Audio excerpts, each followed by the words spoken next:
Hare Krishna, Gurudev. Haribo, can you hear me? Yes, Gurudev. We can all see. We can see him. Yeah, just putting it on. Okay, so I have a few minutes to speak. I mean, it's wonderful to see everybody, and I miss everybody. Phew. Yeah. Right now, I was supposed to be in an airplane heading to Sydney, but But it just goes that off. didn't happen. That's what it was. Anyway, so Om Ganat Timidandasya Gananjana Shlakaya Chakshur Unmilitam Yena Tasmai Shri Gurave Namaha. I offer my respectful obeisances unto the lotus feet of my spiritual masters, Divine Grace A.C. Bhaktivedanta Swami Srila Prabhupada, who so kindly opened my eyes with the torchlight of knowledge while I was blinded in the darkness of ignorance. So today, I guess we're all celebrating what's called the 75th Vyasa Puja, or appearance day of the spiritual master. So for me, we could say that I'm 75 years old, or I've been in this world for 75 years. Actually, Srila Prabhupada did say that you calculate the number of years or the number of birthdays from zero, so it would actually be 76. It's not the 75 years, it's 75 years, but 76 a birthday. It was an interesting factor. So in any case, uh, I actually took birth in 1970, early 72. That may come as a surprise to all of you that you're thinking it's my 75th birthday, appearance day, whatever. But actually, my real birth was in January of 1972. And what was that real birth? That real birth was my taking initiation from His Divine Grace, A.C. Bhaktivedanta Swami Srila Prabhupada. And so, in one sense, let's say if we calculate it, I'm like 22 years or 23 years younger. So that's quite encouraging. And Srila Prabhupada, of course, is my eternal father, eternal spiritual master. So, and my real family is the family of Srila Prabhupada and all of his followers. So, and actually, having taken sannyas, there's no connection with any sort of bodily family, simply the spiritual family.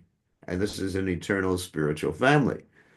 So, my message for all of you is to remain connected with Srila Prabhupada's spiritual family, because this spiritual family will endure, because it's called spiritual, life after life. And the way that one actually becomes a member of that spiritual family is by having proper association.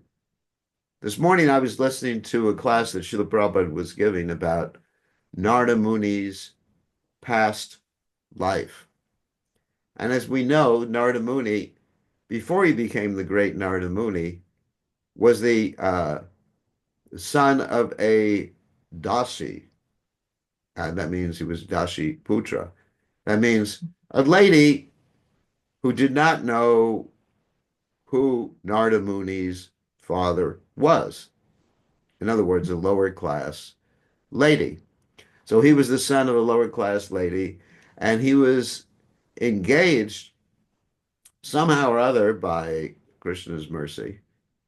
He was engaged in serving the Bhakti Vedantas. Bhakti Vedantas means the devotees. That's a generic term. Of course, Srila Prabhupada has that term in reference to himself. Of course, Bhaktivedanta means devotion and knowledge of the conclusion of the Vedic literatures. So he was engaged in serving them for 4 months in the rainy season.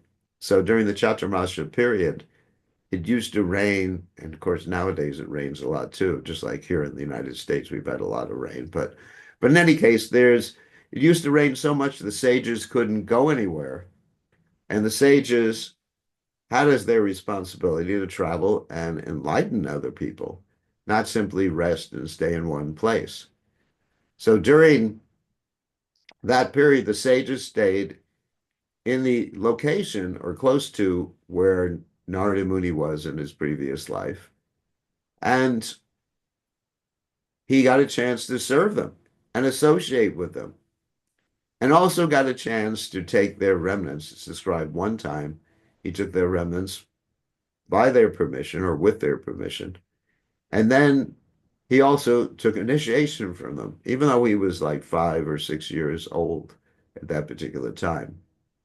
So by that association with the sages, and later on serving the sages and taking their remnants, he got the benediction of becoming the great Narada Muni and became connected to the spiritual family of the Bhaktivedanta.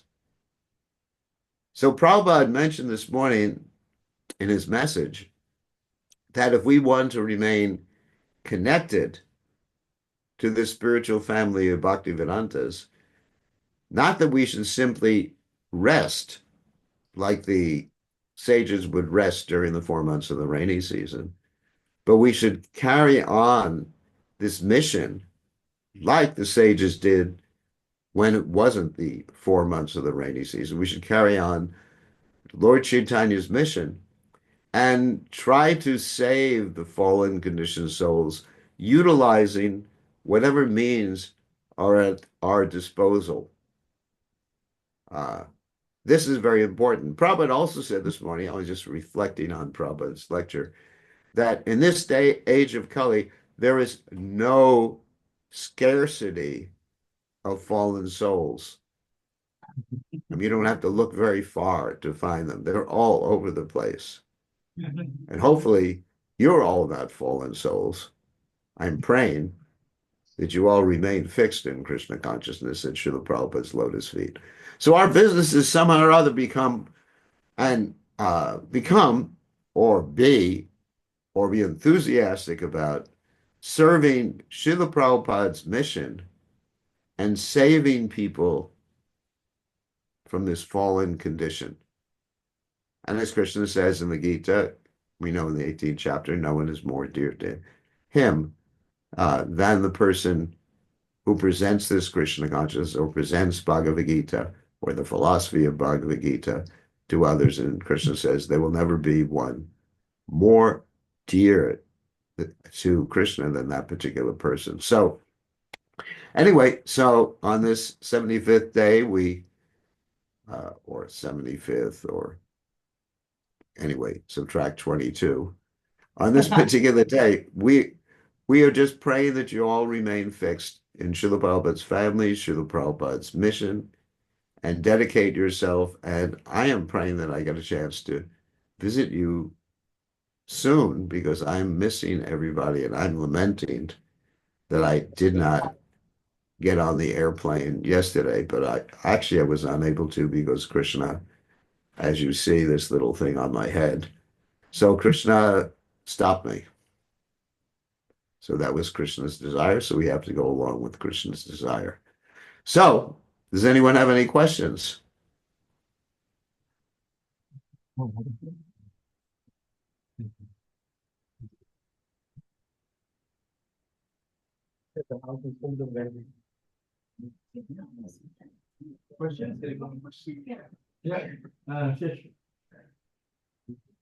Hare Krishna, Gurudev, please accept my most sincere and respectful obeisances unto your divine lotus feet. All glory to Krishna Prabhupada. Actually, I put a question on behalf of someone, Gurudev, and he just asked me when you were there, please ask Gurudev. He wants to know that actually Balaram is all the paraphernalia of Krishna is Balaram. So what Radharani's paraphernalia is? Who is the Radharani's paraphernalia? Who is Balaram? Is that your question? Actually, Balaram is the paraphernalia of Krishna, like all rectangles, all the paraphernalia are Balaram. And what are the paraphernalia of Radharani? Who is the paraphernalia of Radharani? Radharani? Radharani, okay, so you want to hear about Radharani. Srimati Radharani is the Adi Shakti of the Supreme Personality of Godhead. Adi Shakti means the original potency. Like Srila Prabhupada said, the absolute truth consists of the potent and the potency. That's Shakti, of course, Shaktiman and Shakti.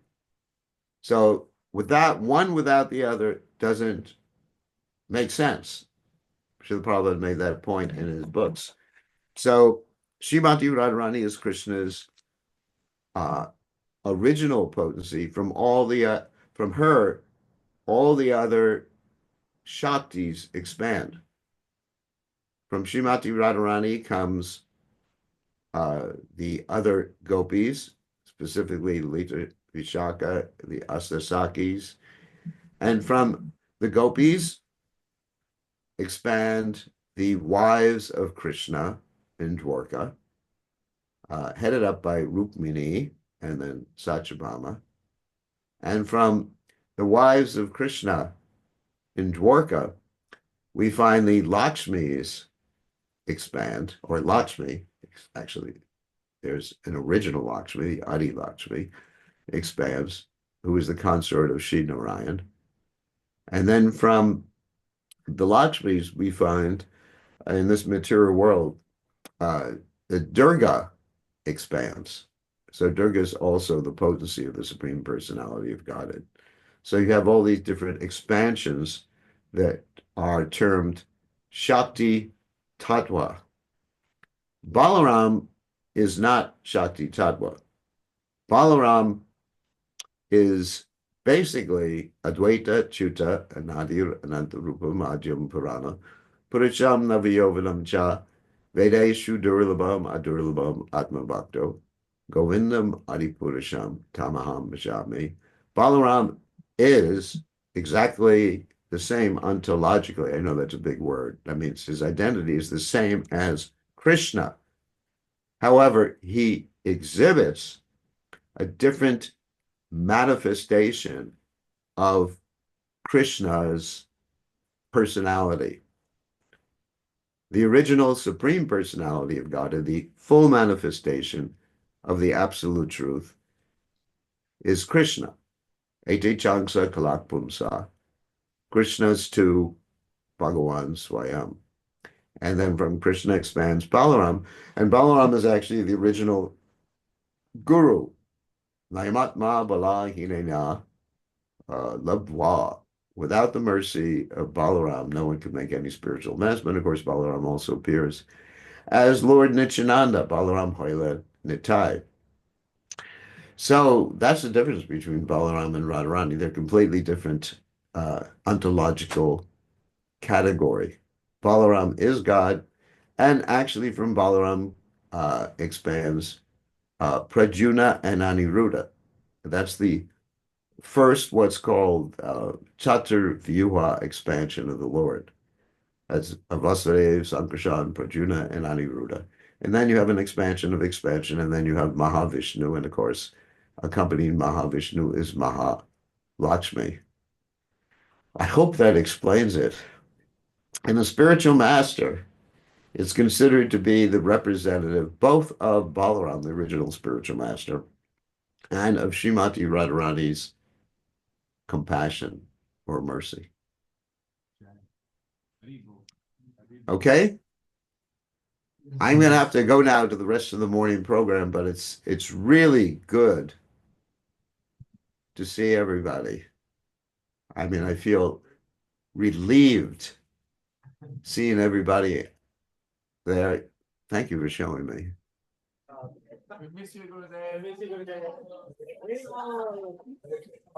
I miss everybody. Krishna Maharaj, this is Govardhan here. Govardhan, it's nice to see you. We're missing you. And we were all expecting that to be here, but unfortunately things happen with the, good goals. I would say something happens in the sense that avoid disturbances or any missteps.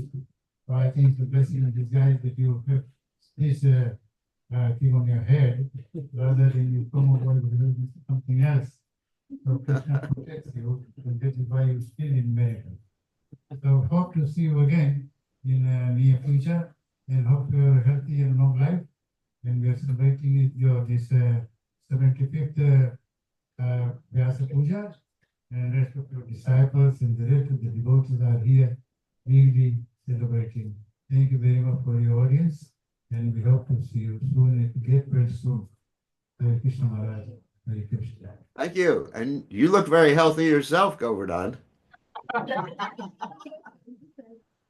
You look younger than me. So we want to thank Govardhan for actually taking us around and introducing us to everybody in the early days. And we all owe a debt of gratitude to Govardhan and his family. So thank you very much. Okay, I have to run and continue with the rest of our morning program here. All glories to His Divine Grace, Srila Prabhupada Ki Jai. Haribol. Thank you for coming online, Gurudev. On behalf of all the devotees, we pray for you and thank you really, really much for coming online.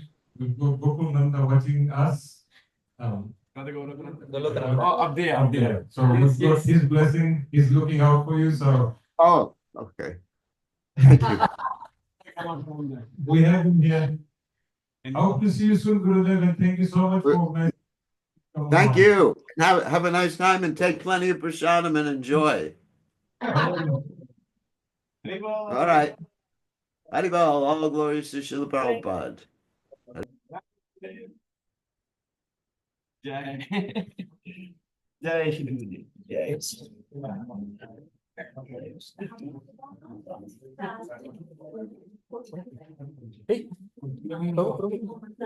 open क्या होगा? Record, save the record. Oh, stop. We'll continue the offerings.